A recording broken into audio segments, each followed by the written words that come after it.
Muy bien, buenos días. Pues en primer lugar agradecer a la Diputación de Málaga que contactara conmigo y que contara conmigo para ofrecer esta charla en esta jornada. Mi nombre, como bien acaban de comentar, es Carmen Lozano.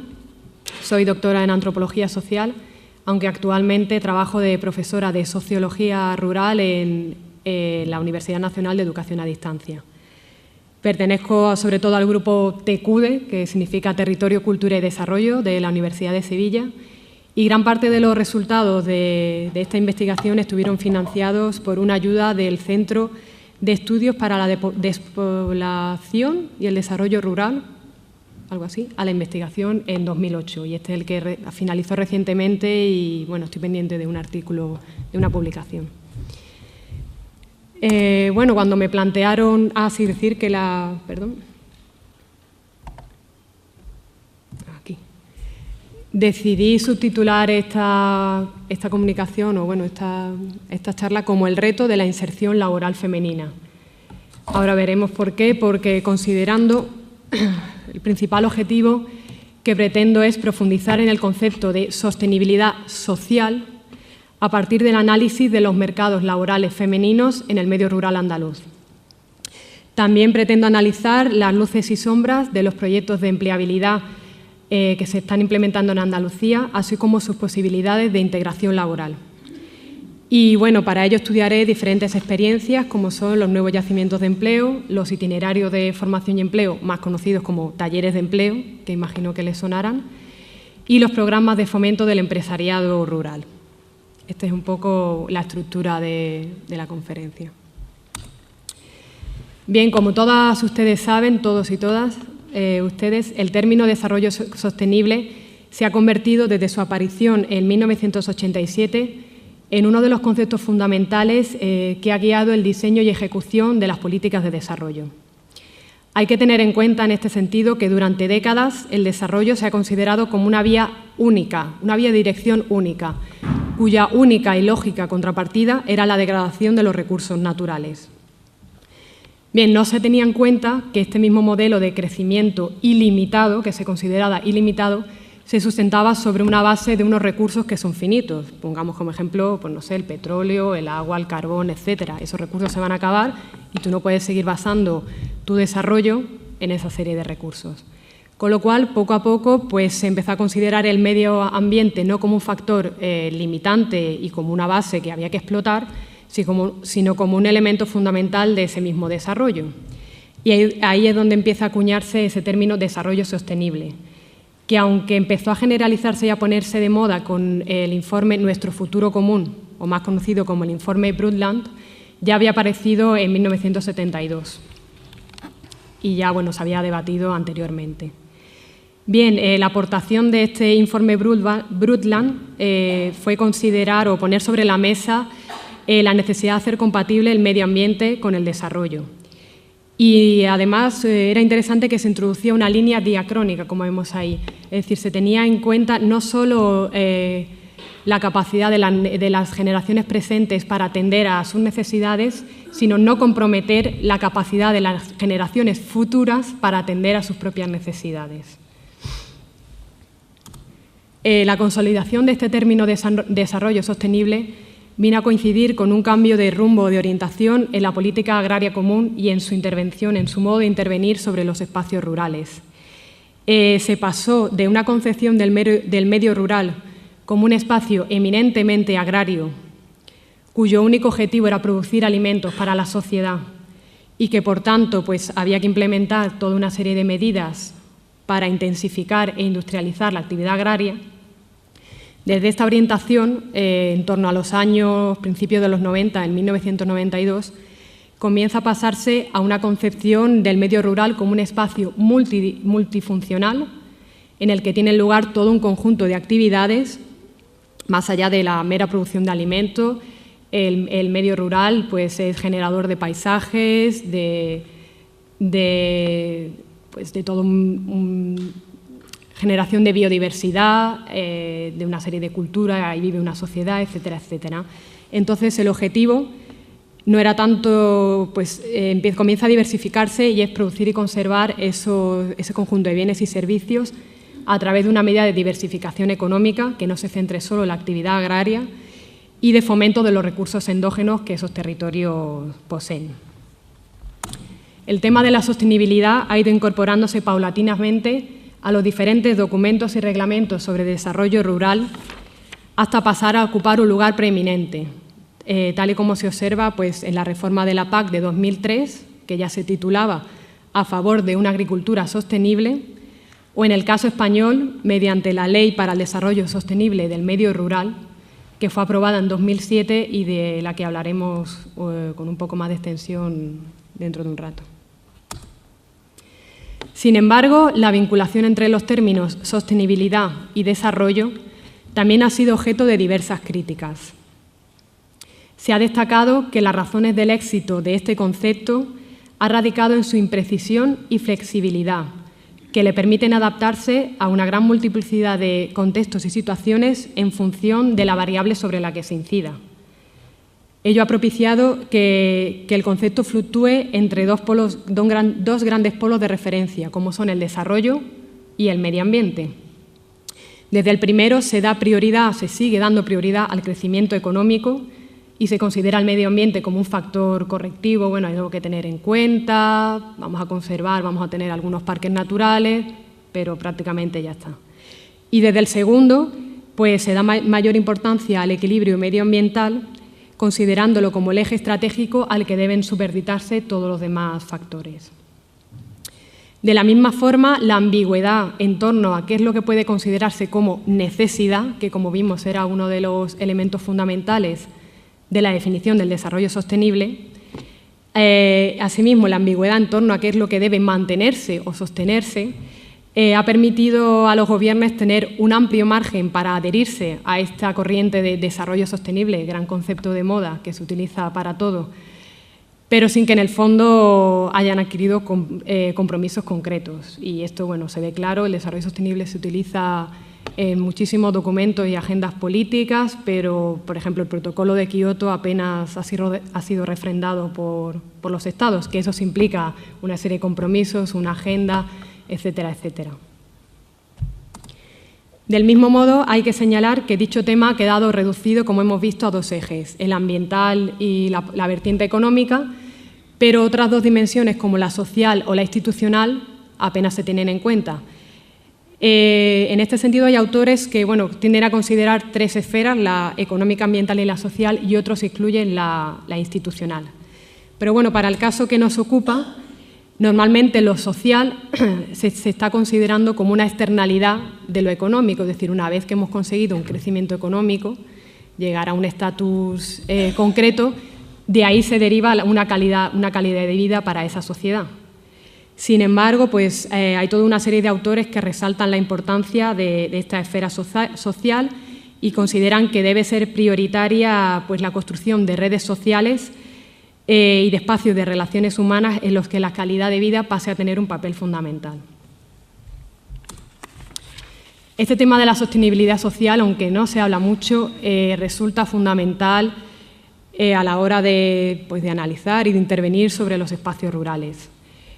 Un tema que no es baladí, pues según la Organización para la Cooperación y el Desarrollo, la OCDE, el 92% del territorio español es rural y en él habita el 27% de su población. Con lo cual, la gestión de este territorio y de este espacio va a tener una gran repercusión para la sostenibilidad de todo el país, no solo en términos sociales, sino ambientales y económicos. Supone el 92% de nuestro territorio. Este tema de la sostenibilidad social se ha convertido en una de las principales preocupaciones a la hora de actuar sobre los espacios rurales, sobre todo en España, pues son espacios que continúan marcados por una tendencia a la despoblación, al envejecimiento y a la masculinización de su población. En este sentido, pues podemos señalar que en los últimos años la población rural ha pasado de 13,5 millones de habitantes que había en 1950 a los 9,78 millones que hay actualmente. Es decir, ha habido una reducción drástica en los últimos 50-60 años. Y ello ha sido propiciado en gran medida no solo por el éxodo rural de los años 60 y 70, sino por el hecho de que las mujeres han sido las que más han salido de estos espacios, han emigrado de forma diferencial, buscando alternativas a un contexto en el que su trabajo quedaba invisibilizado y en el que su ámbito de decisión e influencia quedaba reducido al ámbito de lo doméstico y de lo privado. Esta tendencia continúa, pues el medio rural sigue perdiendo población, pero ya no de la misma manera que en los años 60 y 70, pues cuando era un éxodo masivo y cuando familias completas se iban pues, a Alemania o a Barcelona, o era el cabeza de familia el que se iba. En la actualidad son los jóvenes y sobre todo las jóvenes las que se marchan, y especialmente los mejor formados. Lo cual, pues, evidentemente, supone una pérdida de capital social y de capital humano que se va de los espacios rurales cuando son muy necesarios para activar pues, una serie de recursos y de nuevos yacimientos de empleo bueno, que permitirían dinamizar estos espacios. Luis Camarero, uno de los principales autores que ha analizado los cambios en la población rural de España, califica el paisaje sociodemográfico rural de la última década como dramático, ya que ha aumentado el sobreenvejecimiento y se ha generalizado la masculinización. Tal y como vemos en el gráfico, las rayas que sí están delimitadas con un color oscuro representaría la media española, y las que no están en color pero no perfiladas implica el medio rural. Entonces, como veis, en los estadios superiores de edad, tanto en el azul, como tanto en los hombres como en las mujeres, supera ampliamente a la media española. Y en el ámbito de las edades intermedias, en el caso de las mujeres, es muy inferior respecto a la media española y respecto a los hombres rurales, es decir, hay muchas menos mujeres en el medio rural que hombres. Por tanto, la salida de mujeres en edades estratégicas posee enormes repercusiones para la sostenibilidad social de las comunidades rurales, ya que se reducen las posibilidades de formar pareja y con ello pues, disminuyen el número de nacimientos y se pone en serio riesgo el reemplazo generacional de estas sociedades.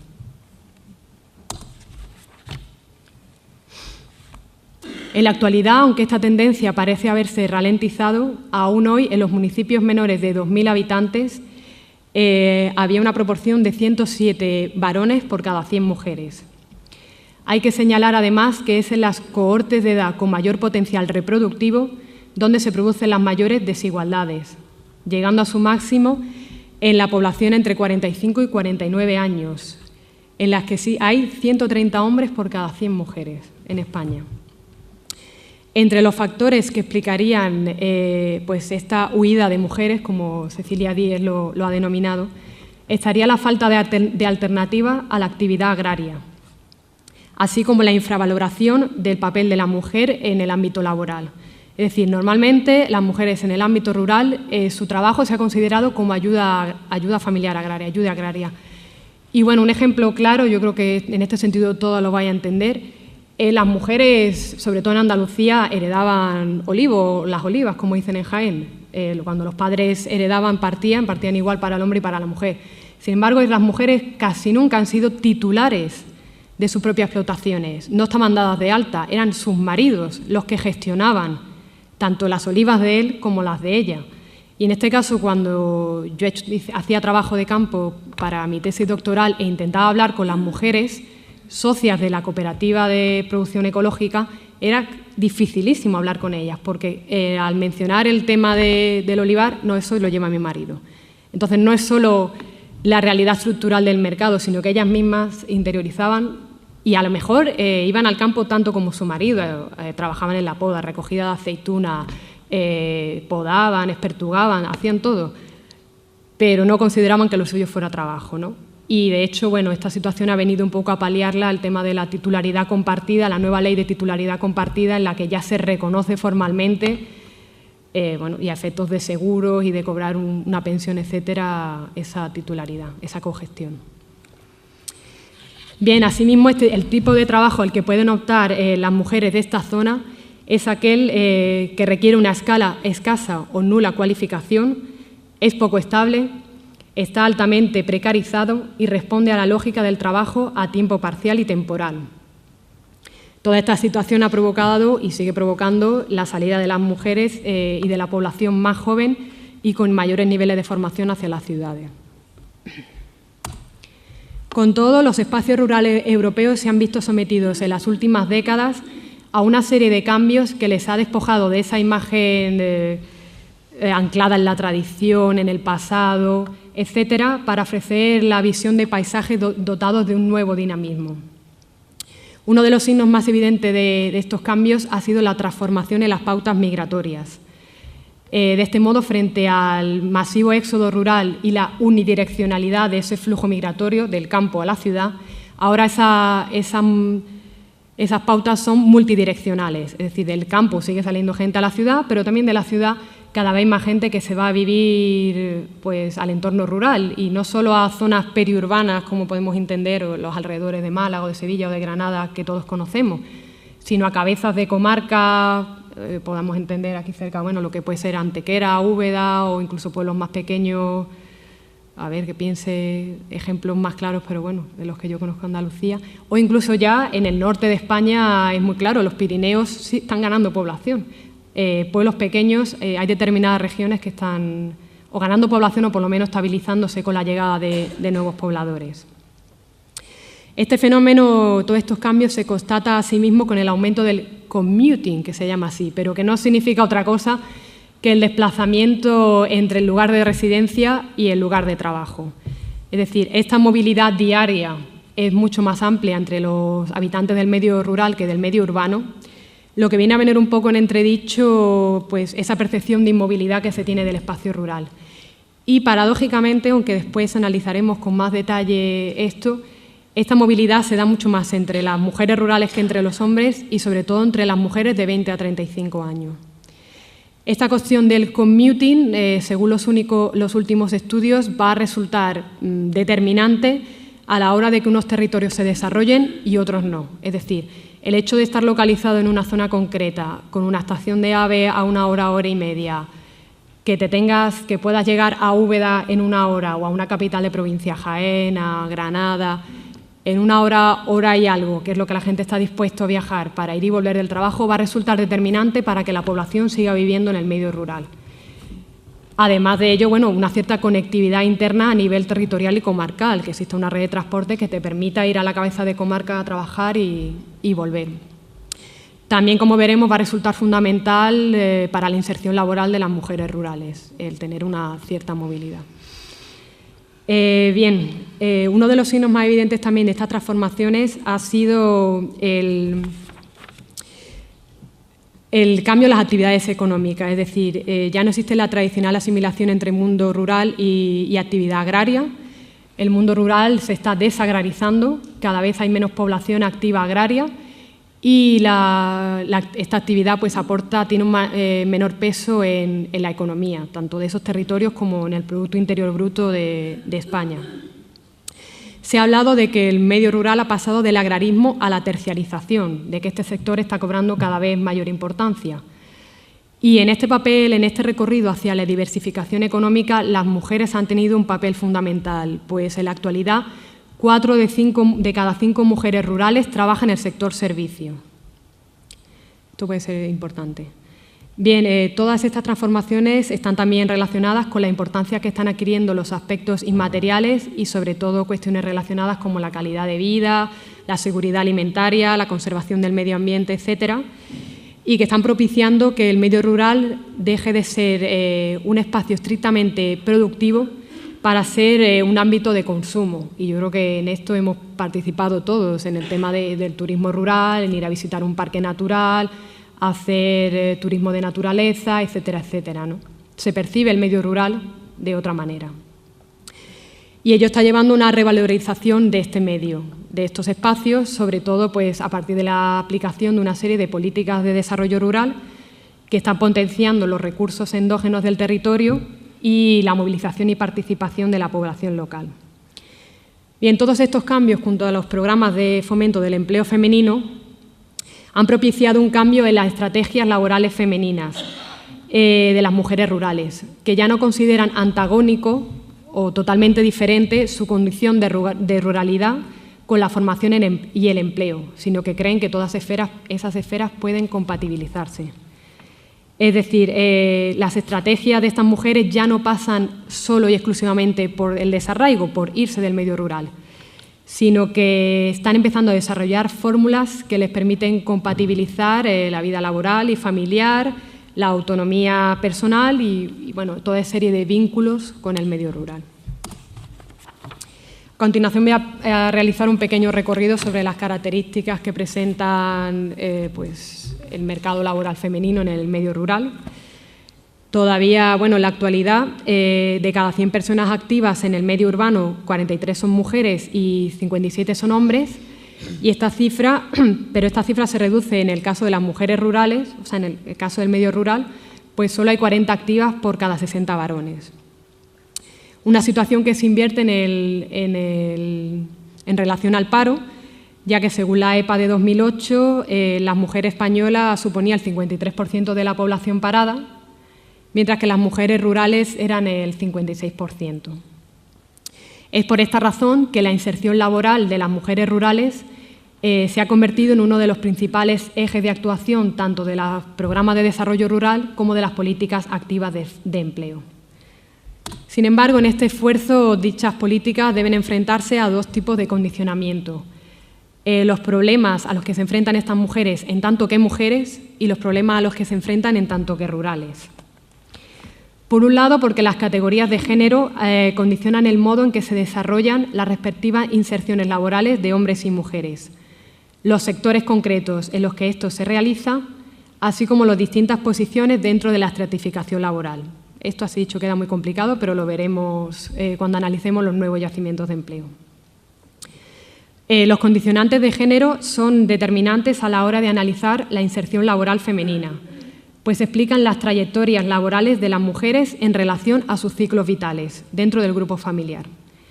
Y ello porque sus sucesivas posiciones y responsabilidades dentro del mismo tenderán a condicionar la necesidad, la permanencia o su retirada del mundo laboral.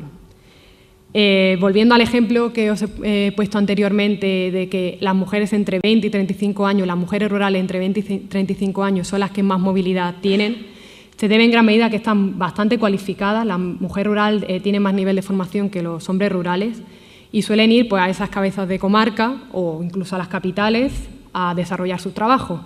¿Qué pasa? Los datos indican que a medida que se casan, esas mujeres, y sobre todo que tienen hijos, ya no tienen esa misma movilidad, ya no tienen esa misma flexibilidad.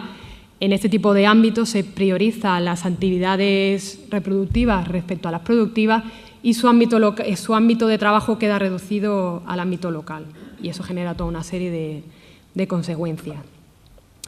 El trabajo como opción se convierte así en una característica que puede darse en las mujeres, pero que nunca se da en los hombres, porque la continua disponibilidad para el trabajo es uno de los elementos fundamentales sobre lo que se construye la masculinidad.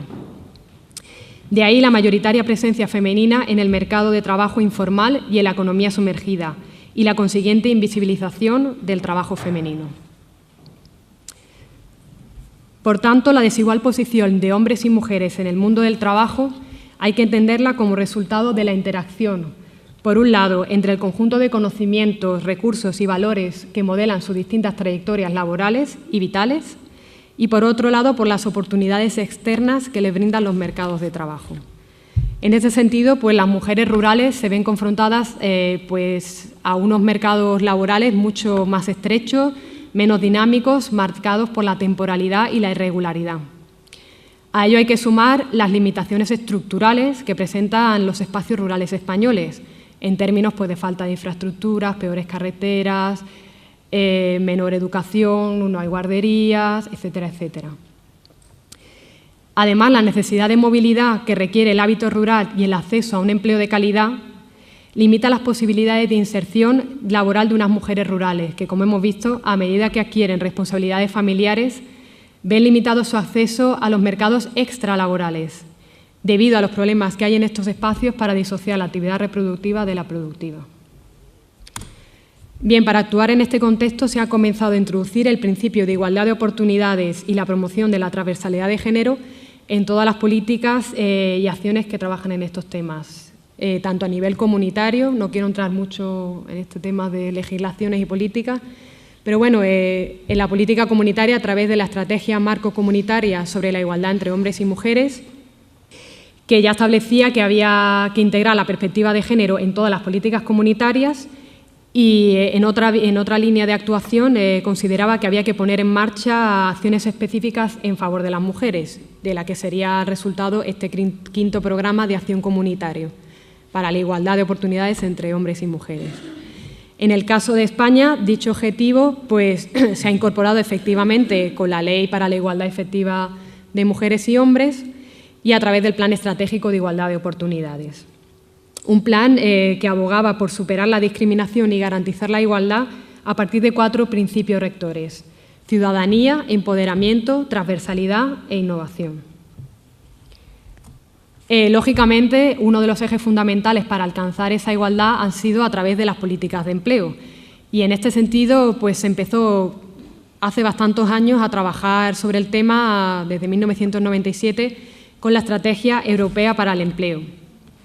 Política que era vinculante para todos los Estados miembros y que España lleva aplicando desde 1998 a través de diversos planes de acción para el empleo.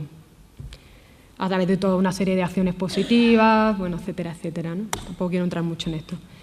En el ámbito del desarrollo rural no ha sido ajeno a esta cuestión y ha incorporado la igualdad de género como un objetivo fundamental de sus acciones a través de 2 vías. Por un lado, a través de normativas, como puede ser, bueno, en el Reglamento sobre ayuda al desarrollo rural ya se plantea esta cuestión. En la Ley para el Desarrollo Sostenible del Medio Rural, de la que ya he hablado, y que, bueno, trataba este tema de una forma directa, es decir, estableciendo en un artículo, en su artículo 8, que hay que promover la igualdad de trato y oportunidades entre mujeres y hombres, pero sobre todo indirectamente, actuando sobre esos problemas estructurales que, como hemos dicho, presenta el medio rural y que, al fin y al cabo, bueno, limitan las posibilidades de que esa mujer se pueda integrar efectivamente en el ámbito laboral, a través de medidas de diversificación económica, de sanidad, empleo público, protección social, etcétera. Otro tipo de iniciativas, otro tipo de medidas en las que se ha actuado en el medio rural ha sido a través de las iniciativas comunitarias. La primera de estas acciones, que es la única que estaba diseñada específicamente para la inserción laboral de la mujer, fue la iniciativa NOW. Su finalidad era dinamizar a las mujeres rurales, promoviendo el crecimiento del empleo mediante el desarrollo de los recursos humanos. Para ello, a lo largo de las sucesivas fases con las que contó esta iniciativa NOW, se han implementado acciones orientadas a la promoción y estructuración de las mujeres, a la orientación y el asesoramiento, sobre todo sobre el empleo, y a la formación, creación y subvención de empresas. Otra de estas iniciativas fue la iniciativa Equal, cuyo objetivo era luchar contra cualquier forma de discriminación y desigualdad en el ámbito laboral. Y en relación al tema de las mujeres, pues su intención era crear nuevas formas de organización del trabajo que permitieran conciliar la vida laboral y familiar y de este modo reducir las desigualdades de género y eliminar la segregación en el empleo. Las últimas iniciativas serían la iniciativa LEADER y PRODER, que puede que suene más, que estaban diseñadas específicamente como iniciativa de desarrollo rural y cuyo objetivo era sobre todo luchar de forma directa contra el éxodo rural, el envejecimiento y la pérdida de empleo. Aunque en principio no integraban medidas específicas para mujeres y para fomentar el empleo femenino, sí que es verdad que a medida que la transversalidad de género se ha ido incorporando y ha ido adquiriendo importancia en la Unión Europea, pues estas iniciativas han ido prestando mayor atención a este colectivo e incorporando pues, medidas de atención prioritaria pues, a los expedientes y a las solicitudes de las mujeres, y sobre esto veremos una evaluación posteriormente.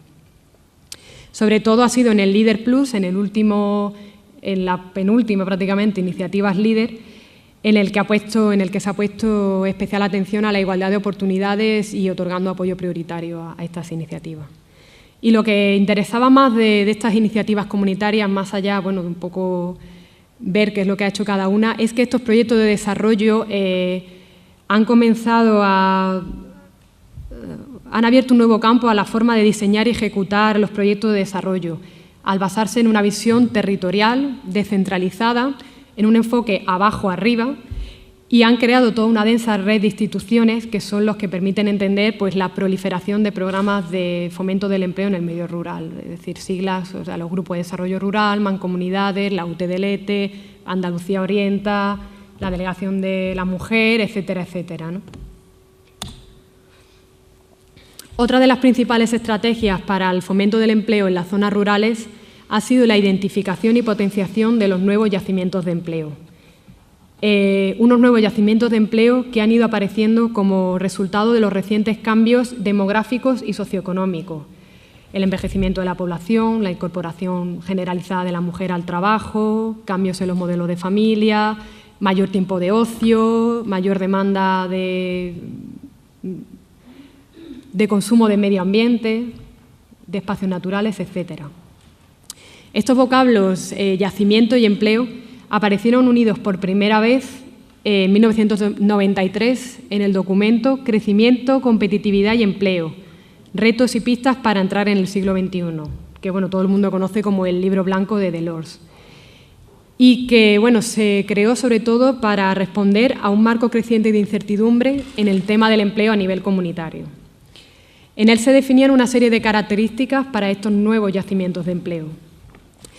Tenían que cubrir necesidades sociales nuevas o necesidades sociales tradicionales, pero que anteriormente hubieran estado satisfechas dentro del ámbito familiar. Que se configuraran en mercados incompletos, es decir, suelen ser necesidades sociales no cubiertas por el mercado, debido en gran medida a la falta de perspectivas y de rentabilidad si esa actividad se mercantiliza. Tener un ámbito de prestación o producción concreto y local. Y bueno, esto es lógico porque se tiene un mejor conocimiento de las necesidades y potencialidades de un territorio cuando se trabaja sobre un espacio reducido. Y que fueran generadores de empleo.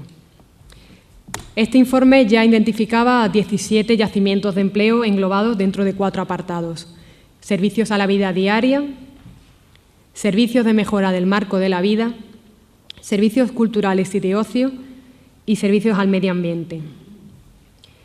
Por tanto, las actividades ofrecidas por estos nuevos yacimientos de empleo no solo ofrecen oportunidades para generar empleo, sino que satisfacen nuevas expectativas, nuevas demandas de los ciudadanos y al tiempo que es un medio para promocionar y difundir los activos culturales y naturales de un territorio. Evidentemente, es lógico que estos objetivos y el planteamiento de estos nuevos yacimientos de empleo hayan entroncado, se hayan vinculado fácilmente con los programas de desarrollo rural, en la medida que ambos se sustentan en la dinamización de recursos endógenos, traten de promover la mentalidad emprendedora y de valorizar el patrimonio y los conocimientos locales. Lo que nos parece más significativo, y ya empezamos a hablar un poco de resultados y de contradicciones, es que la inserción de las mujeres en estos nuevos yacimientos de empleo sigue condicionada por las mismas determinaciones de género que regulan el mercado de trabajo, digamos, tradicional. Es decir, que existe una clara segregación laboral horizontal en función de los sectores productivos, tal y como podemos ver en este gráfico. Los datos muestran claramente cómo las actividades tradicionalmente naturalizadas como femeninas, como los servicios a domicilio o el cuidado de niños, son las que emplean, o sea, están compuestas en su mayor parte por mujeres. En el caso del servicio a domicilio, en un 90%, y en el de cuidado de niños, un 76%. Por el contrario, en actividades como la gestión de residuos, en la que solo el 3% son mujeres, de gestión del agua o el sector audiovisual, continúan dominados por los hombres. Es interesante destacar a este respecto que esta segregación no solo actúa en el acceso diferenciado de hombres y mujeres a determinados sectores de actividad, sino que también influye en el diseño de determinadas políticas y programas de inserción para mujeres.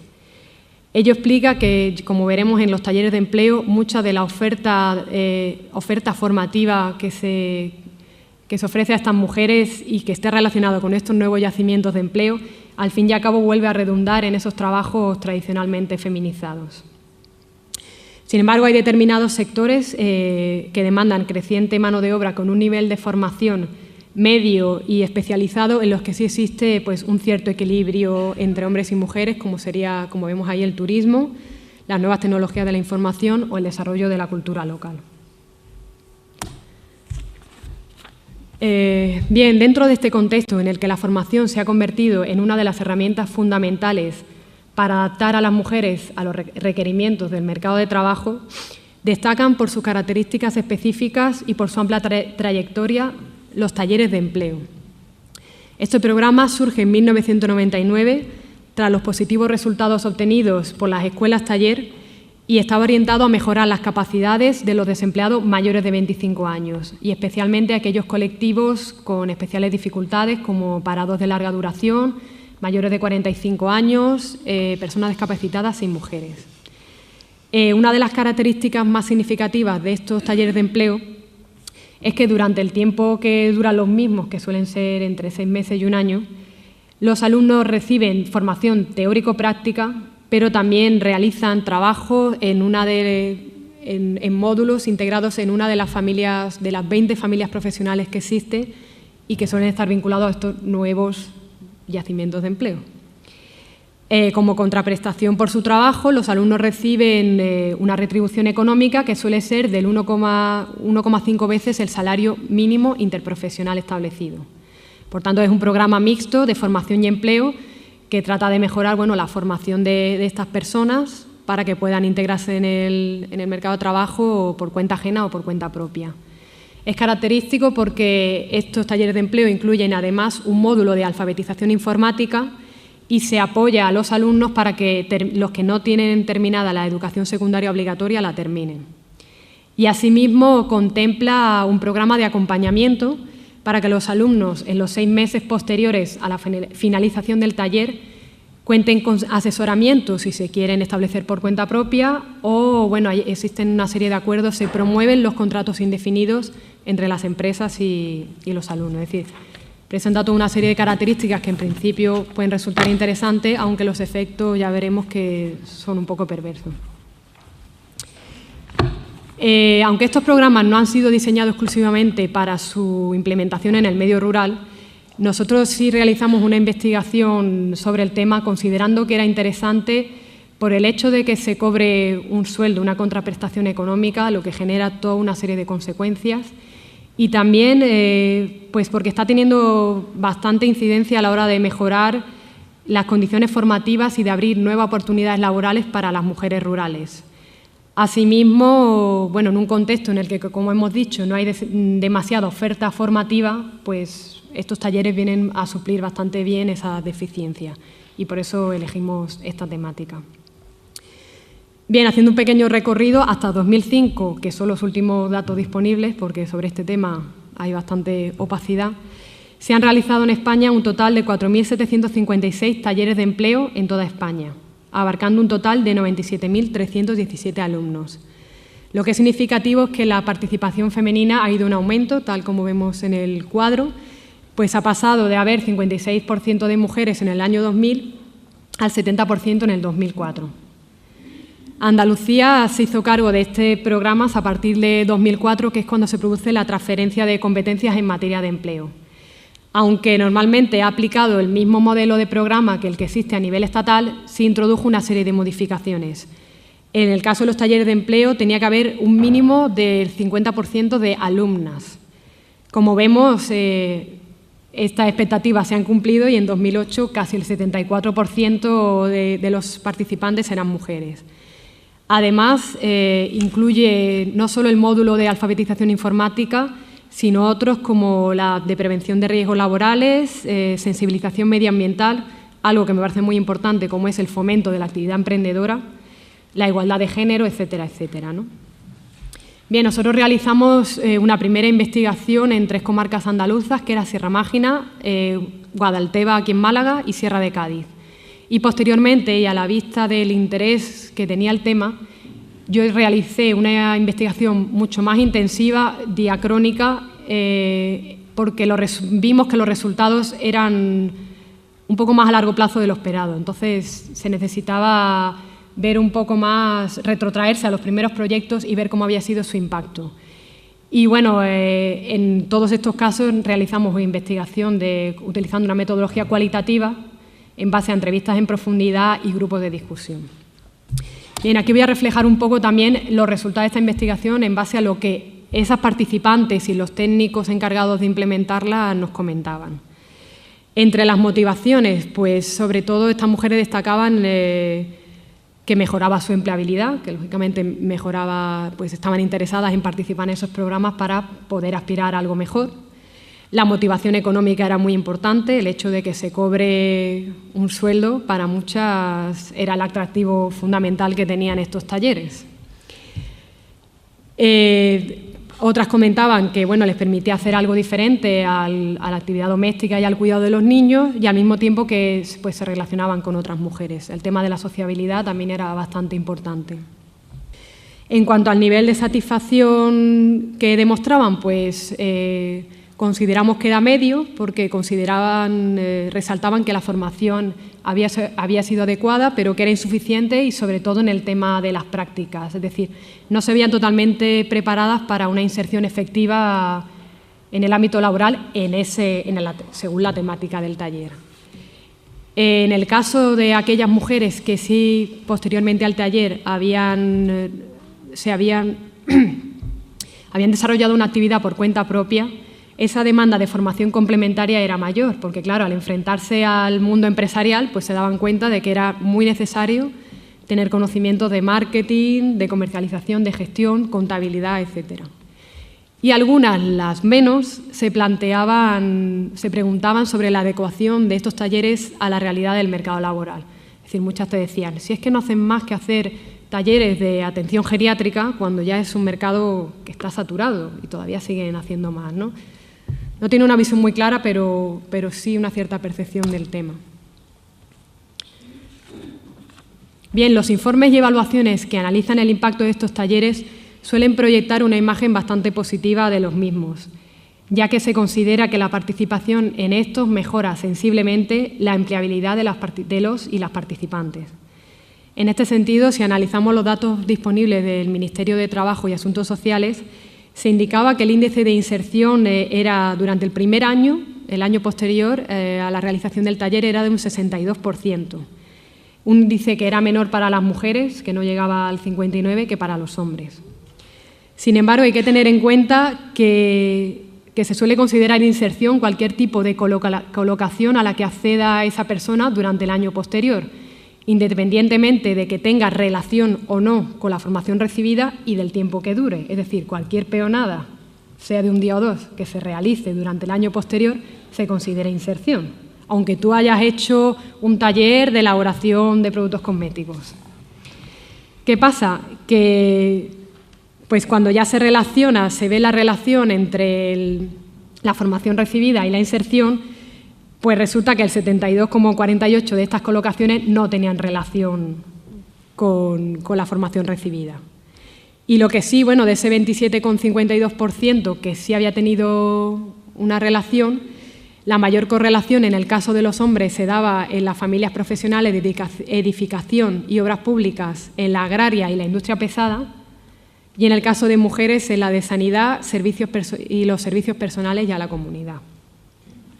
Por tanto, llegamos a la conclusión de que existe una dispar relación entre los esfuerzos invertidos y los resultados económicos reales.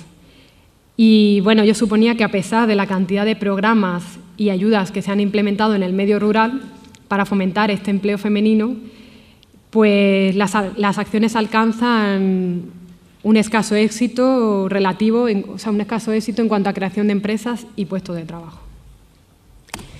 En el caso de la Sierra de Segura, que yo es el que analicé de forma más profunda, como vemos se desarrollaron 20 talleres a lo largo de todos estos años, con una financiación de 6.359.000, etcétera, ¿no? 488 euros. Como vemos, dentro de las familias profesionales, las que tuvieron una mayor repercusión en el territorio fueron la de edificación y obra civil, seguido de la de industrias agroalimentarias, sanidad y agraria.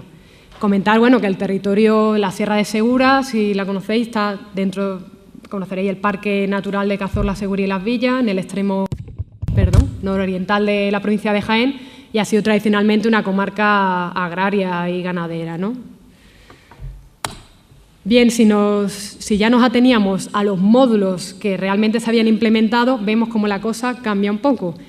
Ha sido atención geriátrica la que más módulos se han implementado, junto con albañilería y carpintería metálica y elaboración de productos agroalimentarios. Si analizamos esto en su conjunto, vemos como las especialidades relacionadas con el sector de la construcción, lo que sería soldadura, alicatadora, albañilería, instalaciones, etcétera, representaban el 37% del total de los módulos, seguido del sector agrario y agroalimentario con un 28% y de los módulos relacionados con la atención a dependientes, atención geriátrica y ayuda a domicilio, que suponían el 15%. Ya veremos después las repercusiones de la cantidad de módulos que se han hecho a la inserción real. También podíamos ver que, bueno, todos estos datos nos hacían pensar en que existen dos tendencias a la hora de proponer y seleccionar los talleres. Por un lado, una línea en la que las entidades promotoras, así se llama, los que solicitan y gestionan el taller, en este caso normalmente son los ayuntamientos, solicitan talleres de empleo con una clara utilidad colectiva para el resto del municipio. Es decir, se busca que el dinero que se invierta en este taller no solo beneficie a las mujeres y a los hombres, ¿no?, a los alumnos del taller a través de esa retribución económica y de la formación que reciben, sino que repercuta en el resto del municipio. Es por eso ese elevado índice de módulos relacionados con el sector de la construcción, porque normalmente estas entidades promotoras piden módulos en ese ámbito y entonces, pues siempre se ensola la plaza pública, todos conocemos, talleres de empleo que han rehabilitado edificios, etcétera, etcétera, ¿no? Es decir, que repercuta también en la mejora de las infraestructuras del municipio. Por otro lado, habría una línea en la que las entidades promotoras solicitan talleres centrados en un tema novedoso, que suele tener además relación con los principales ejes de desarrollo que se suelen identificar en el territorio o en el municipio, ¿no? Y lo que resulta más significativo es que no están pensados a corto plazo, sino que están pensados con los beneficios sean a medio plazo y sobre todo para que se creen empresas en el municipio. Un ejemplo claro de la zona que analizamos, Santiago Pontones, es uno de los municipios más aislados de Andalucía y de los más ganaderos. Es ganadería ovina de carne y se pensó desde el ayuntamiento realizar un taller para el aprovechamiento de dos de los subproductos del ganado ovino, como son la lana y la leche. Para la leche se pensó en hacer un taller de elaboración de quesos artesanales y para la lana, la lana es un problema para los ganaderos, porque esa lana no es muy buena para el textil, no te la compra nadie y encima les cuesta dinero porque al ser un parque natural es un producto contaminante y hay que sacarlo fuera, ¿no?, y someterlo a una serie de tratamientos. Pues entonces se pensó en hacer un taller de telares en el que incluso se recuperaran toda una tradición de elaboración de mantas que había existido en la zona. Otro ejemplo claro en este sentido es el taller de gastronomía romana en Arroyo de los Jancos. En ese pequeño municipio de 2000 y pico habitantes hay una villa romana, se ha hecho un centro de interpretación de la cultura romana y existía entre las mujeres, sobre todo una o dos, un interés por recuperar esto de la gastronomía romana, sobre todo una era bastante experta en el tema, las asociaciones de mujeres habían hecho pequeñas cositas y ellas propusieron a la alcaldesa este taller de empleo. Y de hecho la monitora ha sido esta señora que era bastante experta en el tema, ¿no? Y ya veremos cómo esto ha tenido también una serie de repercusiones. Es decir, son actividades innovadoras que verdaderamente están enraizadas con las potencialidades y con las actividades de un municipio, de un territorio y que evidentemente a lo mejor no aportan beneficio al municipio así a corto plazo, pero como veremos, presentan toda una serie de elementos positivos. Tal y como vemos, el impacto de estos talleres de empleo en la Sierra de Segura por cuenta ajena fue el de atención geriátrica el que tuvo una mayor repercusión, es decir, el mayor número de mujeres a las que contrataron fue las que habían hecho este taller, pero sobre todo porque coincidió con la construcción de varios centros de día y residencias de ancianos en la zona y, bueno, evidentemente, pues venía a cubrir la demanda de mano de obra cualificada. ¿Qué ha pasado? Que como sí se colocó gente, se han seguido haciendo talleres de empleo en torno a este tema y el mercado pues ya está saturado.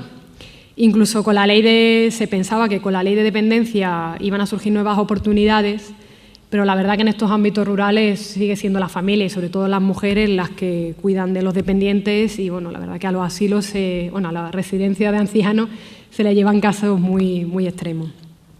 El de nuevas tecnologías, que fue el primero que se hizo en 2004, también tuvo una cierta repercusión, imagino que porque, bueno, la mayoría de las empresas se estaban poniendo al día con estos temas, con el tema de Internet y demás, y pues se requería un poco esa personas cualificadas. Sin embargo, en el sector de la construcción, que como vimos era el que más módulos se habían realizado, de mujeres me comentaron que algún trabajo había encontrado. Cosa diferente serían los hombres que han participado en los talleres, que posiblemente sí haya habido un mayor nivel de índice de inserción, pero en el caso de las mujeres, ninguno. Ni ellas mismas quieren trabajar en esos temas. Ellas dicen que no les gusta, que no se ven y, aparte, bueno, entienden que existen pues toda una serie de condicionantes. Es un ámbito muy masculinizado en el que difícilmente van a encontrar un trabajo. Sin embargo, si analizamos los resultados de inserción por cuenta propia, que normalmente el Ministerio no suele tener en cuenta en sus evaluaciones de inserción, sí encontramos 8 iniciativas de empresas, cooperativas o autónomas que sí se han podido insertar en una actividad relacionada con la formación recibida en el taller. Y además, como vemos, han sido esos talleres que fueron diseñados desde una perspectiva endógena, etcétera, los que están teniendo una mayor repercusión. Es decir, por ejemplo, allí en la foto pues se ve a las mujeres que han montado el taller la empresa ya de fabricación de productos textiles, el de queso, que yo sepa, sigue adelante. Cuando hablé con estas mujeres, pues se estaba en proceso de constitución de la empresa para el mesón de gastronomía romana, y otras se planteaban crear una empresa de elaboración de repostería romana. Entonces, bueno, creemos que hay que tener en cuenta estos datos a la hora de diseñar un poco estos talleres, ¿no? De la misma forma, creemos que para entender el desajuste que existe entre la elevada participación de estos talleres y los escasos resultados, hay que ir más allá de los aspectos estrictamente económicos, sino que hay que tener en cuenta otros elementos. Por ejemplo, entre los elementos positivos, estos talleres se están configurando como espacios de aprendizaje significativos, dentro de los cuales las participantes no solo adquieren unos conocimientos técnicos específicos, sino también aprenden a desenvolverse pues, en toda esa red de recursos y programas que abundan actualmente en el medio rural. Es decir, entran en contacto con esa UTDLT, hasta que se aprenden el nombre también les cuesta y lo que significa, con el grupo de acción local, con esos técnicos, empiezan a ver que existen ayudas emprendedoras para establecerte por cuenta propia, hacer un currículum, etcétera, etcétera, ¿no? También se configuran como espacios de sociabilidad. Estos talleres son un vehículo singular para el encuentro entre mujeres de diferentes poblaciones y con escasa movilidad. Y bueno, pues esta formación las inserta en nuevas redes sociales más allá de ese entorno vecinal y doméstico. Y este elemento de la sociabilidad es muy valorado por ellas, ¿no? El hecho de que puedan interactuar con otras mujeres. Otro elemento bastante destacado es que inciden en el fortalecimiento y consolidación del tejido social. Nos consta que o han nacido algunos de estos módulos de asociaciones de mujeres o han permitido fortalecerlo e incluso pues consolidar a veces diferentes asociaciones de mujeres y crear federaciones de asociaciones a nivel territorial, etcétera, etcétera. También tienen una gran importancia en la promoción de la autoestima y la autovaloración. A mí me consta, muchas mujeres a mí me han comentado que era su primer contacto con el mundo laboral y que en base a esos talleres, la primera vez que salían de casa, más allá a lo mejor de recoger la aceituna, pero es que para ellas recoger la aceituna es que no lo consideran trabajo prácticamente. Y entonces pues se han visto capaces de irse a las 8 de la mañana, volver a las 3, dejar la casa recogida, la comida hecha, que su madre recogiera a los niños y resulta que no pasaba nada, que no se caía el mundo. Y entonces, pues, que resulta que es que sí podrían desarrollar un trabajo fuera del ámbito doméstico, ¿no? Pues, bueno, sobre todo eso, en el incremento del capital social humano es donde más consecuencias están teniendo estos talleres. Limitaciones, pues diversas y variadas. Por un lado, se ha resaltado el carácter limitado de estos programas, cuyo único objetivo es, en algunos casos, dotar de recursos económicos a un grupo concreto durante un tiempo limitado, que suele ser un año. Ello ha llevado incluso a que algunos técnicos, que muchos de los cuales son muy críticos, hablen de estos programas en términos de salario social y no de programa de formación para el empleo. De la misma forma, hay que tener en cuenta que muchas de estas mujeres realizan los talleres, como hemos dicho, por la retribución laboral, es decir, como para percibir un salario y no como una plataforma para poder acceder a una formación y mejorar su situación laboral. Es decir, estos talleres están pasando a ser un objetivo en sí mismo y no un vehículo para llegar a algo mejor, ¿no? También hay que hablar de que este tipo de actividades no constituyen una fuente de ingresos que asegure una autonomía económica de las trabajadoras, lo que viene a reforzar el carácter complementario de dichos talleres, de dichas iniciativas. Y señalar también que el trabajo producido por estos itinerarios de inserción tiene una escasa durabilidad, es decir, son bastante temporales. Tanto el trabajo que se suele encontrar después por cuenta ajena, como por cuenta propia, ya que dependen en gran medida de vaivenes políticos. Y esto está muy relacionado con la gran dependencia institucional de la que adolecen este tipo de iniciativas, porque son estas entidades o entidades público-privadas, pero bueno, sobre todo ayuntamientos, los que diseñan y controlan dichos procesos.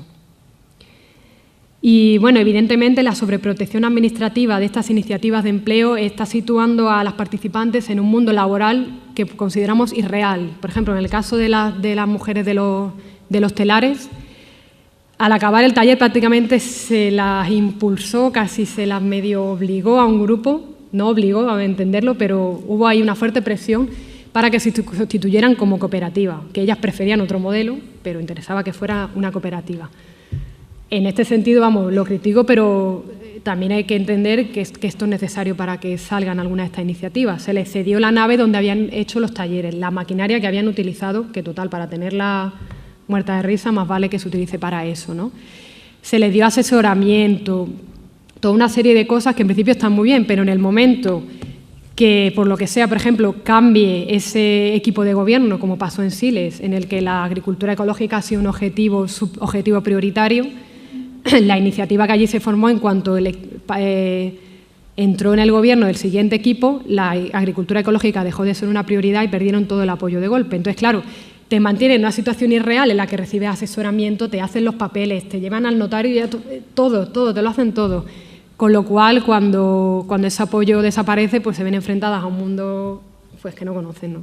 Y que quieras que no, la que ha montado su empresa desde abajo, desde el primer momento, ha hecho un diseño, sabe que tiene que asumir una serie de riesgos, que tiene que invertir un dinero, etcétera, etcétera, ¿no?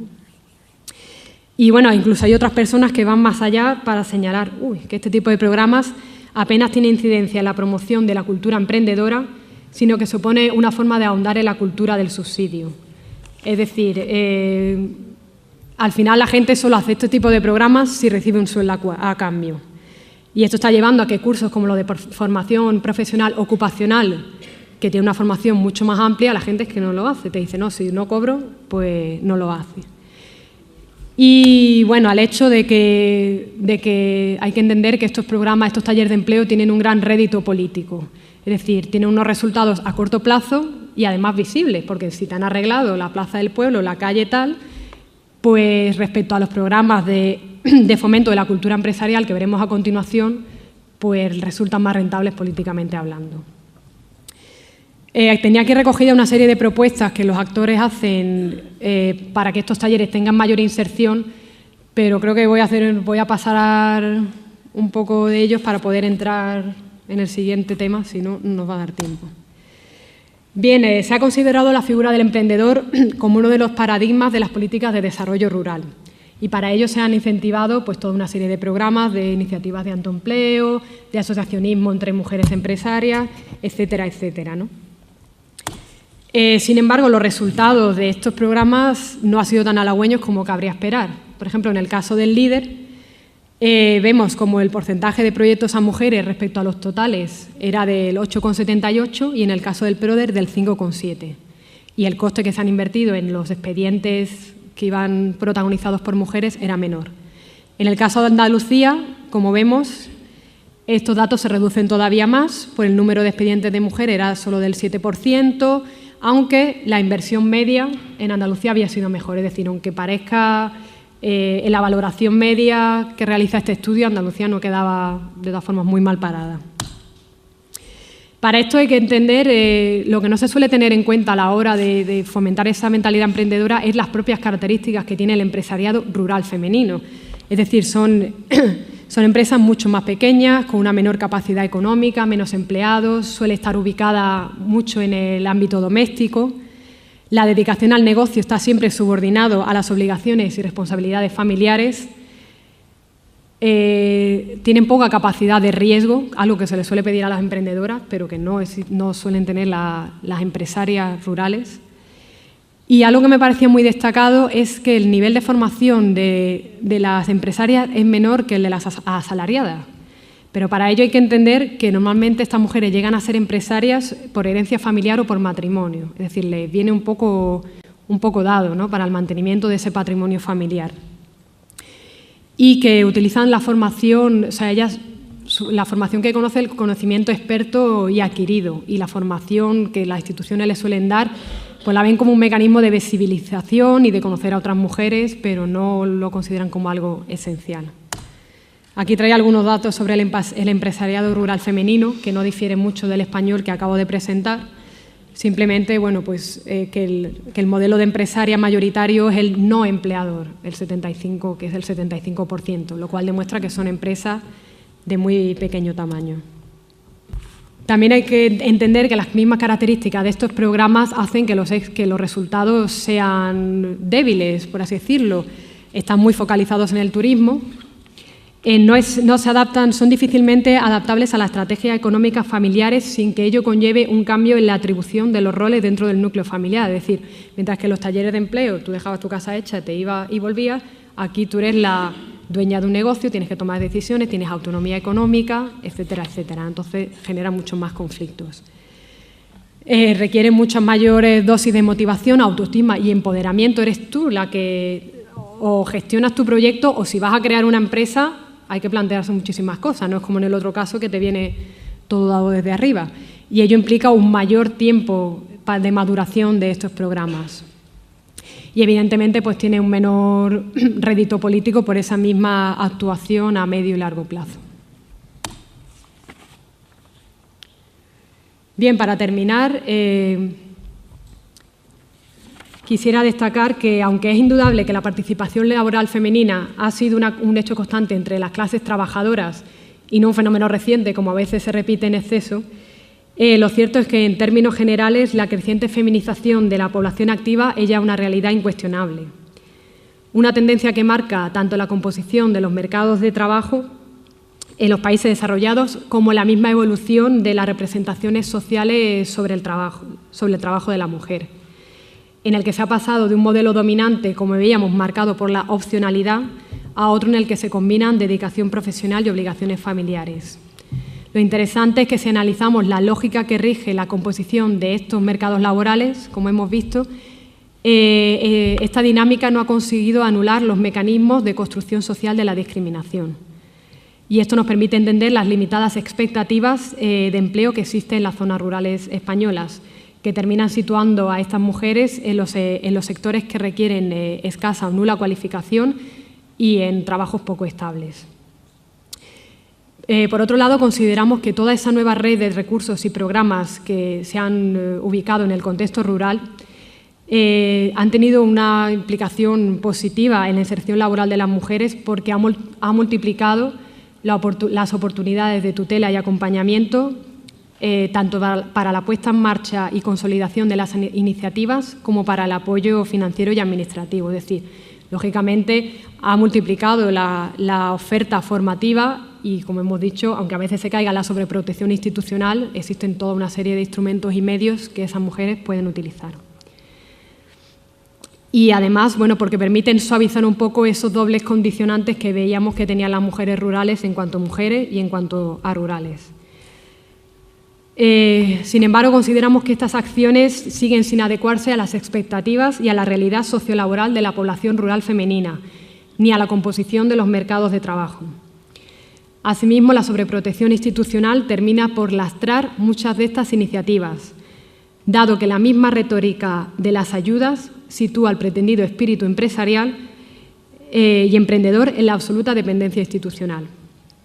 Y desde esta premisa, bueno, pues considerábamos que las principales vías de mejora del panorama de inserción laboral de las mujeres rurales debían pasar, bueno, pues por 4 puntos o por 4 cuestiones. Debía implementarse una formación homologada y de calidad, pues supone el único medio para superar la infravaloración de las profesiones feminizadas y constituye la única vía para profesionalizarlas frente a la oferta informal y sumergida. Debe haber una formación diseñada en base a las especificidades del territorio y que estuviera abierta a todos los sectores de actividad, es decir, no focalizar solo en esas actividades tradicionalmente feminizadas. Y que ello tendería a mejorar la situación actual de segregación laboral basada en el género. El apoyo a las emprendedoras y el fomento de la cultura empresarial de las mujeres debe ser otro punto fundamental, pues supone un marco adecuado de trabajo para enfrentarse a los condicionamientos de género. La potenciación de este tipo de programas adquirirá por ello una importancia esencial, creemos, en el diseño de futuras intervenciones. Y bueno, y a la vista de los resultados, incluso de las aportaciones que, aunque me he saltado, daban algunos de los participantes en los talleres de empleo, creemos que un mejor diseño de estos talleres y el diseño de un perfil más ajustado de las mujeres que deben participar permitiría unos resultados de inserción mucho más favorables. Y para terminar, decir que creemos que los nuevos programas de desarrollo rural ante el horizonte 2013 tendrán como reto seguir enfrentándose a la problemática de las mujeres rurales y a los obstáculos que éstas encuentran para su integración en el mercado de trabajo. Su oportunidad será la de incorporar, dentro de las medidas correctoras, los condicionamientos ideológicos que rigen la situación de las mujeres rurales en la actualidad. Y pensamos que este es el único camino posible para que los objetivos finales de este tipo de iniciativas terminen por tener una incidencia real y efectiva en este tipo de territorio. Muchas gracias.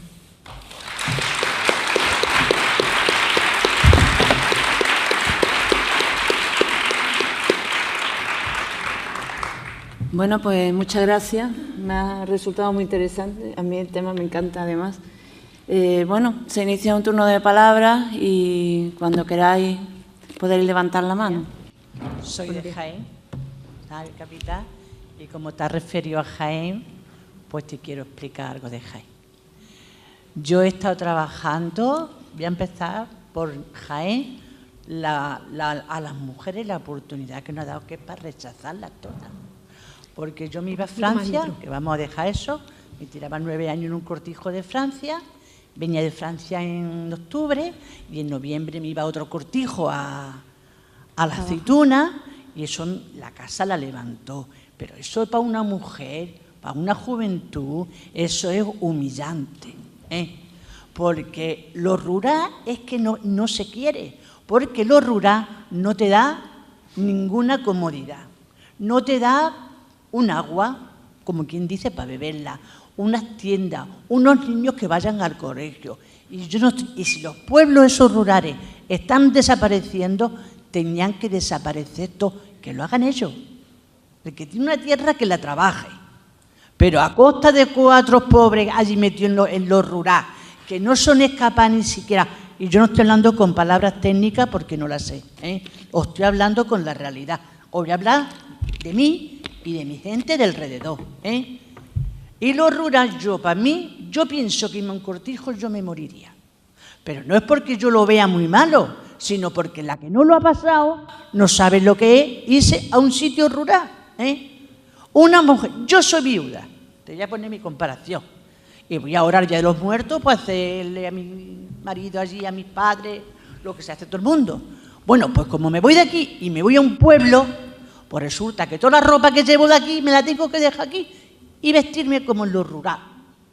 Porque resulta que si Perdona, ¿podías concretar la pregunta? Porque la yo estoy concretando, es que vosotros habéis hablado mucho. que es una reflexión. No es una reflexión, vosotros que habéis hecho muchas preguntas y en cuando tenías que haber dado la opción de decir, ¿qué os parece esto? Y yo te voy a decir que si hoy lo rural va desapareciendo, es que hoy no se le puede meter a una juventud en un pueblo rural que no tienen clase, que no hay cultura, porque están sobre el trabajo, y la mujer que estaba en la aceituna sí valoraba el trabajo. Y cuando se le terminaba, le daba pena, ¿sabes? ¿Puedes abreviar un poco tu intervención, Pues a mí por yo favor? quiero decir que cuando se ha trabajado en el campo una mujer, la ha valorado. Y cuando se ha trabajado en el campo una mujer, muchas trabajaban, porque trabajara el marido, trabajaba también ella. Ya. Y el motivo de que lo rural se está perdiendo, no, y se tendría que perder más porque hay que darle otra oportunidad. Otra cosa que ha dicho, mira, deja ya, otra cosa que ha dicho de que te proponen los talleres que te dan oportunidades. Ni una. Si tú pones un taller, tienes que buscarte un local, te tienes que buscar tienes que pagarle lo que tienes que pagarle al gobierno y el taller va abajo en el momento que se ponga un taller. Y el gobierno, que yo sepa, personalmente, ha puesto ellos muy pocos talleres. Le ha puesto una unión de 4 o 5 amigos, vamos a ver si podemos tirar para adelante y a ver lo que hacemos. Pero el gobierno ayuda muy poco, Bueno, muy poco, nada. Como hay poco tiempo y Ya parece está, que pues ya hay he bastantes terminado, intervenciones, le voy a... Pero ha dado mi opinión, ¿sabes? Sí, sí. ¿Sabes de mi Normalmente, opinión? claro, usted trae una perspectiva, pero cuando yo hablo de lo rural, normalmente la definición de rural, que al final se me ha pasado a decirlo, son... para España son pueblos de menos de 10.000 habitantes. Yo vivo y en Andalucía, como el hábitat es está concentrado en determinados núcleos, se suele considerar rural pueblos de menos de 20.000 habitantes. Yo vivo en un pueblo rural y de 19.000 habitantes. Pero claro, no estoy hablando de los cortijos como había en la Sierra de Segura. Hasta hace 10 años había niños que no estaban alfabetizados porque vivían en un cortijo en medio del monte. Estamos hablando de pueblos en los que muchos de ustedes vivirán, porque de menos de 20.000 habitantes hay bastante pueblo, y eso es rural. Y en esos pueblos, la de mi pueblo hay un Carrefour. En esos pueblos hay Carrefour, vamos a ver, hay piscina climatizada, estamos hablando de biblioteca, estamos hablando de que lo rural es mucho más amplio que vivir en un cortijo en medio de la sierra. Y a eso me vengo a referir, evidentemente, y claro, evidentemente yo no entiendo lo rural como algo idealizado. Dios me libre, porque yo también he trabajado en el campo y sé lo duro que es, y sé las condiciones, sobre todo en esta zona que digo, la Sierra de Segura, que hasta hace, eso le digo, nada, había niños sin escolarizar, las condiciones eran durísimas.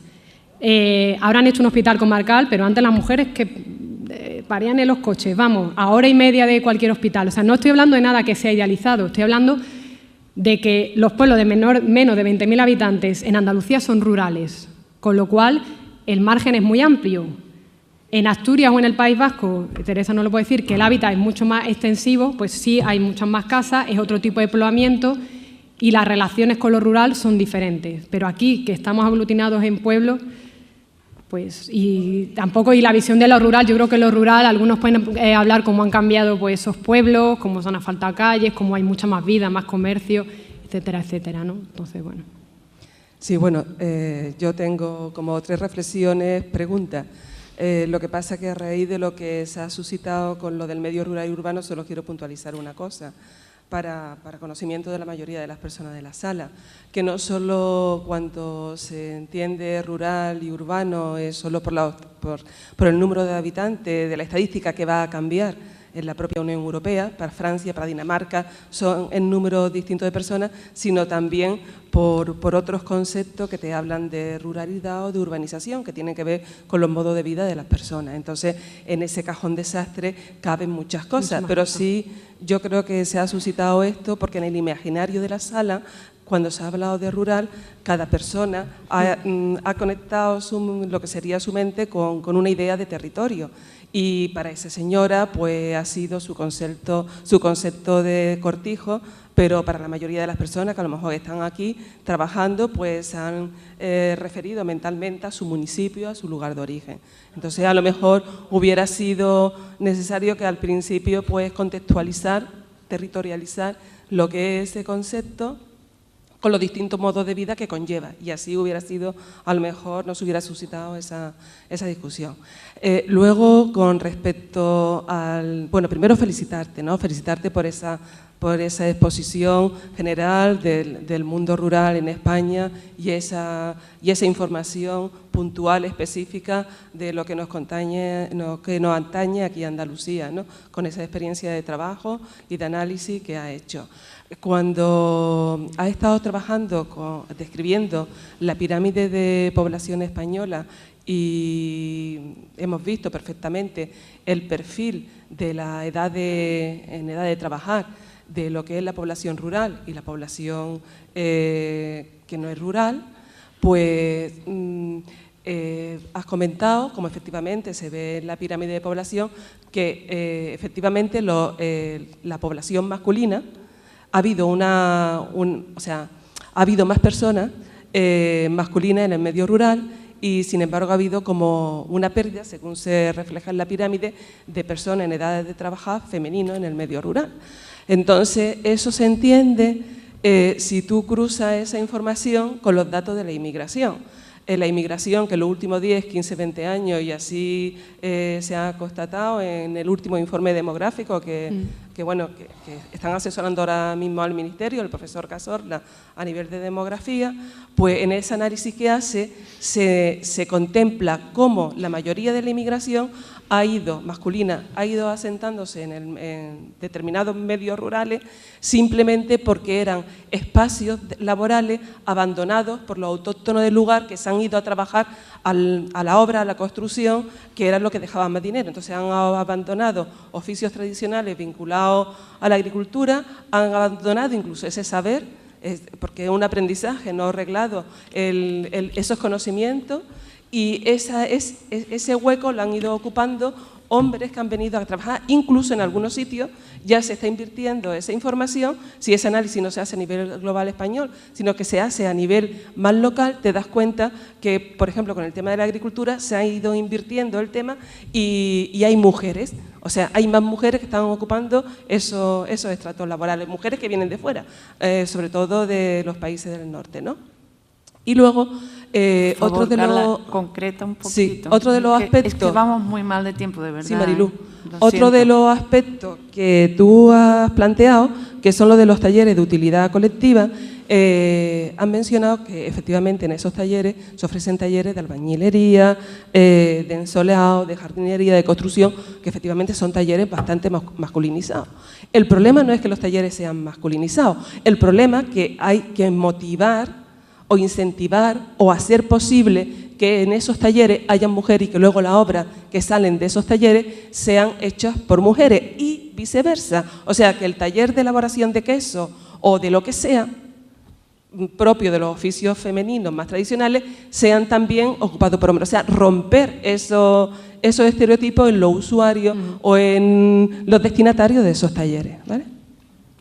Gracias. Bien, en primer lugar, gracias por la puntualización. Yo la tenía en mente, pero se me ha pasado distinguir, o sea, que el medio rural se considera aquel que, a nivel europeo sobre todo, poblaciones de menos de 10.000 habitantes con una densidad de población menor de 100 habitantes por kilómetro. Aunque está cambiando, es que también la OCDE, por ejemplo, utiliza otro término. Se me ha olvidado, pero será porque trabajamos tanto con el tema, lo tenemos tan asumido, que bueno, se me ha pasado. Y...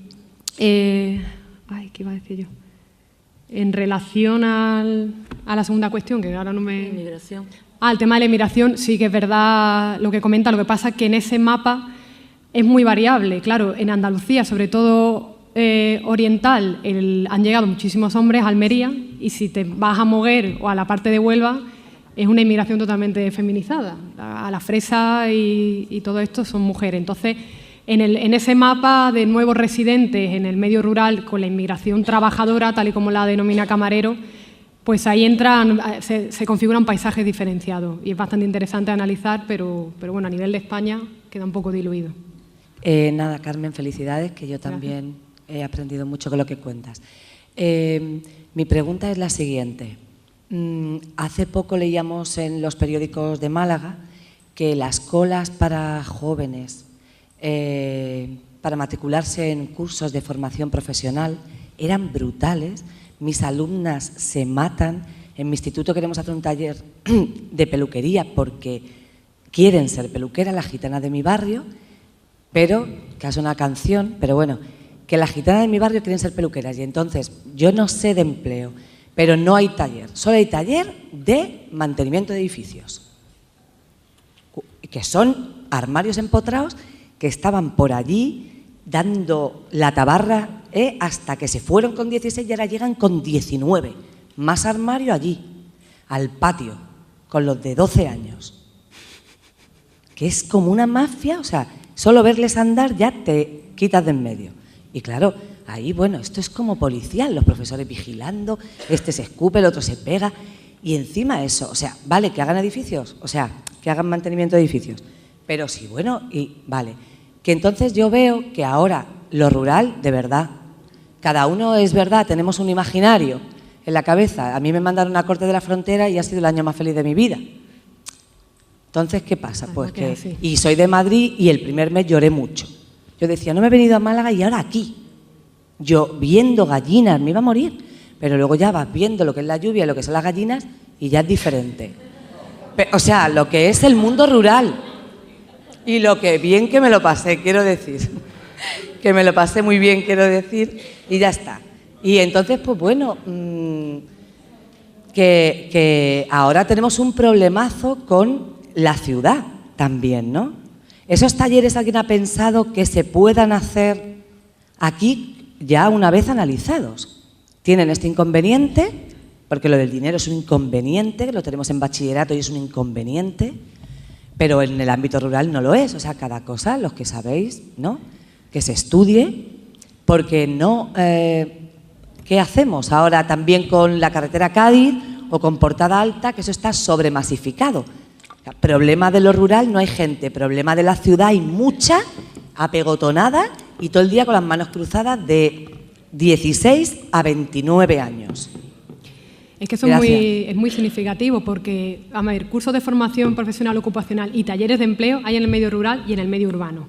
¿Qué pasa? En el medio urbano los talleres de empleo casi que se diluyen. Ya ves tú, 2 talleres de empleo que emplean a 20 personas no se perciben. Ahora, en un pueblo de 2.000 habitantes, que 20 mujeres, bueno, no son todas mujeres, a ver, lo que pasa es que un 70% aproximadamente en Andalucía son mujeres. Estén trabajando en eso, 20, es un montón en un pueblo, o uno, con que haya uno, que son 12 o 14. Son muchos. Entonces, primero, los talleres de empleo en el medio rural son mucho más visibles y se percibe el impacto mucho más. Segundo, y en esto se quedaba la gente así, tanto los del medio rural a los que yo se lo explicaba como los del medio urbano. Mientras que los cursos de FPO, y mi hermano hizo uno, todo el mundo los pide, él hizo uno de postproducción y todo el mundo que había acabado comunicación audiovisual con él lo pidió, o sea, eran 200 solicitudes para, no me acuerdo, 20 plazas o algo así. Esas mismas se quedan desiertas en el medio rural, vamos, no esa misma, pero los cursos FPO en el medio rural, como están acostumbrados a cobrar por recibir esos cursos, es que no los hacen. Y lo que sí ha pasado es que la gente que tiene mayor movilidad los hace. Yo di una conferencia el año pasado en un curso de FPO en la Sierra de Segura, de agente dinamizador del medio rural, y había varias chicas que eran de Bellacarrillo, una chica de Málaga que se había cogido un piso allí porque le interesaba hacerlo y era el único que había en Andalucía sobre el tema y se había ido allí. O sea que también la gente de la ciudad pues tendrá que moverse un poco a ver dónde haya esa oferta. Pero es lo que te digo, un poco la diferencia entre unos y otros. En primer lugar, darte las gracias por tu intervención, porque desde luego se ve que has estado muy trabajado y sabes bien de lo que estás diciendo. Yo quería puntualizar algo sobre el taller de empleo. Me parece que has hecho una exposición buenísima de la formación, de lo que repercute en la persona y lo que repercute a nivel social, ¿no? Porque se dejan hechas cosas que a lo mejor eso hubiera tenido un coste económico bastante importante al municipio. Pero yo te hablo sobre talleres de empleo. Yo he hecho uno aquí en Málaga, es decir que tan solo se puede acceder a uno en tu vida. Sí, sí. Que también y sobre lo que yo quería decir es que se queda cojo, para mí entender, todo el tema formación, todo el tema durante el año que dura está todo perfecto y real, pero yo creo que falta, o a lo mejor, eso es mi pregunta, el incentivo a las empresas para que contraten a esas personas que han hecho ese taller, yo creo que es una cosa fundamental. Porque de las 24 personas que estuvimos en el taller, tan solo 2 siguieron trabajando, pero por su cuenta. O sea, para mí eso es nulo. Me da una formación personal, pero después no me deja, porque además la titulación que tengo no puedo acceder a ninguna oposición de la Junta de Andalucía. Sí, bueno, está. Exactamente. Y además otra cosa importante, ¿por qué siendo de la Junta de Andalucía, de donde salen los fondos, porque en las residencias de la Junta no se pueden hacer prácticas? En este caso era así. Las prácticas se hacían en las privadas. En las privadas, como no tienen incentivo, te mandan, admiten que vaya 3 personas a hacer prácticas a esa residencia, que les viene perfectamente, claro, porque tienen falta de personal. Vaya, tienen trabajo excesivo. No quieren contratar a nadie porque quieren hacer el avío con 2 personas nada más. Entonces, si se le incentiva, pues quizás podía facilitar de que pudiera.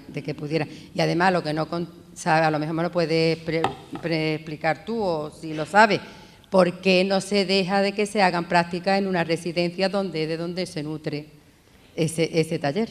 La verdad que yo eso no lo sabía. Pensaba que habían sido en centro.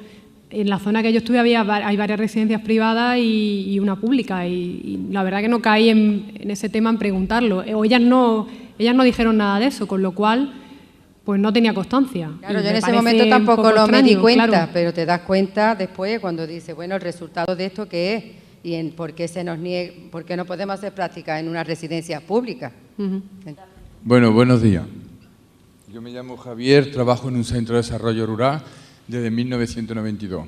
Una conclusión que saco es que la universidad y el medio rural nos tenemos que ver más veces. No solamente para contestaros a las encuestas, los estudios vuestros, sino que es necesario, lo digo en serio, es necesario porque os necesitamos y vosotras, digo vosotras porque eres una mujer, nos necesitáis para aterrizar. Ha hablado de la metodología LEADER, de abajo arriba. La Junta de Andalucía, Agricultura, que dependemos, se ha encargado de que vuelva de arriba abajo. De tal manera que hoy se valora, hoy las personas responsables de valorar si un proyecto tiene incidencia en género son personas que no tienen formación en género. No sé cómo lo valora. ¿Sabe cuál es el criterio? Si crea empleo para mujeres. Hay mucho empleo que se crea en mujeres, y no estoy en contra, que no tienen perspectiva de género. Y otro tema es que cómo se puede desde esta casa, de esta institución, de Diputación, fomentar a la empresa CLESE para el tema de la ayuda a domicilio. ¿Cómo hacemos ayuda a domicilio, cursos en nuestros pueblos, y después se le da a una empresa que lo único que hace es la subcontrata y paga 3 euros la hora? Si al final va a haber una redacción de conclusiones, yo hago la propuesta, y si queréis, para mojarme, podéis decirle que lo he hecho yo, que trabajo en un grupo de desarrollo rural, y hay que denunciar esto. Eso no es coherente.